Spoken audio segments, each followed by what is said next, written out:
old trucks in old fire stations. That is the complaint coming right now from the St. Lucie County Fire District. But fire officials say the money isn't there to make their needed upgrades. Megan McRoberts live with the district's plan to find more money for the sake of public safety. Megan?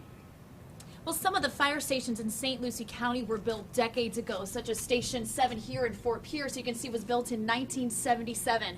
Back then, fire trucks were a lot smaller and they only needed 2 of them, but now they're fitting much larger trucks and more of them into the same space. And the problem is also some of the trucks inside are more than 10 years old and they need to be updated.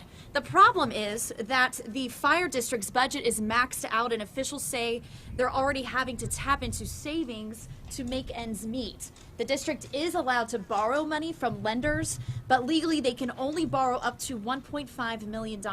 That these days they say will hardly pay for 2 new trucks. That's why the fire district is trying to get the state to allow them to borrow more money, more like $6 million. That way, fire district leaders say they're prepared to buy more equipment and improve the fire stations in the future. The fact is that in today's world, St. Lucie County has grown in leaps and bounds.